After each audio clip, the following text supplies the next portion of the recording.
இன்றைக்கு நாங்கள் என்ன சமைக்க போகிறோம்னு சொல்லி பார்க்குறீங்களா? முருக்கங்காயும் இறால் கறியும் உங்களுக்காக சமைச்சு காட்ட போகிறோம். வாங்க வீடியோக்குள்ள.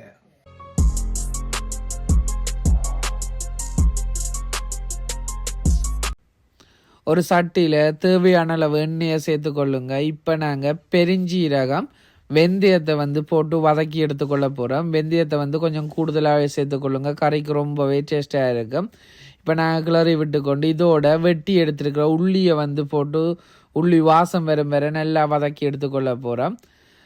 அதோட நாங்கள் இப்போ பச்சை மிளகாய், வெங்காயம், கறிவேப்பமிலையை போட்டு வதக்கி எடுத்துக்கொள்ள போகிறோம். நீங்கள் எல்லாருக்கும் பிடிச்ச மாதிரி சுவையாக நீங்களும் சமைக்கலாம். எங்கள்கிட்ட பேச்சை ஃபாலோ பண்ணிக்கொள்ளுங்க.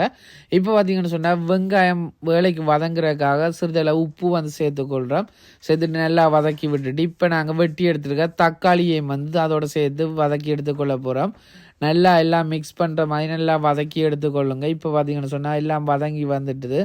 நல்லா எல்லாத்தையும் மிக்ஸ் பண்ணிவிட்டு இப்போ நாங்கள் இதோட வெட்டி எடுத்துருக்கிற முருக்கங்காயை சேர்த்துக்கொள்கிறோம். முருக்கங்காயை மட்டும் இல்லை, இதோடைய இறாலையும் ஒரே நேரத்தில் சேர்த்து இந்த எண்ணெயில் இந்த கூட்டோட இதையும் வதக்கி எடுத்துக்கொள்கிறோம். நல்லா கிளறி விட்டுக்கொள்ளுங்க.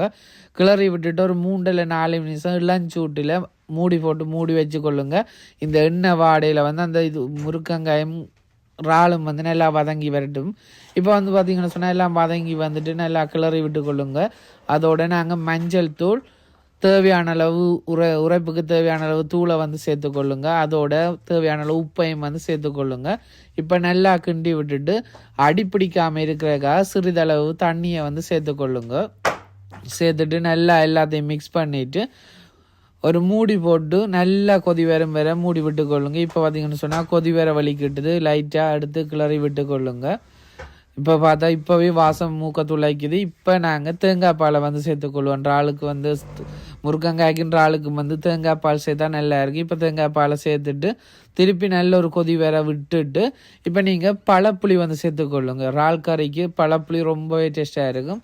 ஸோ பழப்புளியை சேர்த்து நல்லா கிளறி விட்டுக்கொள்ளுங்க. நல்ல கொதி வர்ற அளவுக்கு நீங்கள் விட்டுக்கொள்ளுங்க. முருக்கங்காயின்ற ஆளும் பழப்புளியில் அமைஞ்சு வரட்டு. நல்லா கொதி வந்த அப்புறம் நீங்கள் லைட்டாக ஒரு சரக்கு தூளை சேர்த்துக்கொள்ளுங்க வாசத்துக்காக. இப்போ பார்த்தீங்கன்னு சொன்னால் முருக்கங்காயின் இறால் குழம்பு ரெடி ஆகிட்டு நாங்கள் இன்றைக்கு தான் புட்டோட சாப்பிட போகிறோம். நீங்களும் ட்ரை பண்ணி பாருங்கள். ரொம்பவே சூப்பராக ஒரு இறால் குழம்பு உங்களால் வைக்கக்கூடிய மாதிரி இருக்கும். அது மட்டும் இல்லாமல் நீங்கள் தொடர்ச்சியாக சமையல் குறிப்புகளை தெரிஞ்சுக்கொள்ள எங்கள்கிட்ட பேச்சை ஃபாலோ பண்ணிக்கொள்ளுங்க. சமையல் குறிப்பு மட்டுமில்லை, உங்களுக்கு தேவையான சகல தகவல்களையும் தர்றதுக்காக நாங்கள் என்றும் உங்களோட இருப்போம். நன்றி உறவுகளே.